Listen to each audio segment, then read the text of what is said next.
Hello guys, நான் உங்கள் தமிழ். நான் தம்பி ஸ்கூல்லேருந்து கூட்டிகிட்டு வரும்போது விளக்கு கடைங்கள்லாம் நிறைய லைனாக வச்சுருந்தாங்க ரோட் சைடு. நான் வந்து ஒரு 4 விளக்கு 100 ரூபா அப்படின்னு சொல்லிட்டு ஒரு செட் வாங்கிட்டு வந்திருந்தேன். அப்புறமா நார்மலாக வந்து அகல் விளக்கு இருக்கும்ல, அதுவுமே கொஞ்சம் வாங்கிட்டு வந்திருந்தேன். பழைய விளக்குமே ஏற்றுறேன், இருந்தாலும் சாங்கியத்துக்கு புதுசு ஏற்றணும் அப்படின்னு சொல்லிட்டு ஒரு கொஞ்சம் கம்மியாக தான் வாங்கிட்டு வந்திருந்தேன். வாங்கிட்டு வந்துட்டு அதை தண்ணியில் போட்டு நல்லா க்ளீனாக தொடச்சிட்டு அதுக்கப்புறமா வந்து ஏற்றவும் ஸ்டார்ட் பண்ணியாச்சு. தம்பிங்களாம் ரொம்ப குஷியாக இருந்தாங்க. பின்னாடி வந்து நின்றுட்டு அவங்களுக்கு புதுசாக இருக்குது போல் எல்லாமே. ஏன்னா போன வருஷம் விளக்கு ஏற்றும் போது எல்லாம் சின்ன சின்ன பசங்க, அந்த அளவுக்கு விவரம் தெரியல.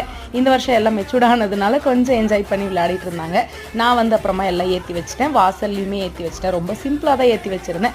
அதே மாதிரி நான் புதுசாக ஒரு கேஸ் வாங்கியிருக்கிறேன். அதோட டீட்டெயில் வந்து நெக்ஸ்ட் வீடியோவில் நான் கண்டிப்பாக போடுறேன், மறக்காமல் செக் அவுட் பண்ணி பாருங்கள். அப்புறமா திருப்தியாக சாமியை கும்பிட்டுட்டு கொஞ்ச நேரம் வந்து கந்த சஷ்டி கவசம் பாடிட்டு உட்காந்துட்டு இருந்தேன். அதுக்கப்புறமா ஆஸ் யூஷுவல் வேலையை பார்க்க ஸ்டார்ட் பண்ணியாச்சு. இந்த மாதிரி விலாக்ஸ் பார்க்க மறக்காமல் நம்ம சேனலை சப்ஸ்கிரைப் பண்ணிக்கோங்க. கண்டினியூவாக வாட்ச் பண்ணிட்டே இருங்க, இன்னும் சுவாரஸ்யமான வீடியோஸ்லாம் வரப்போகுது. பை.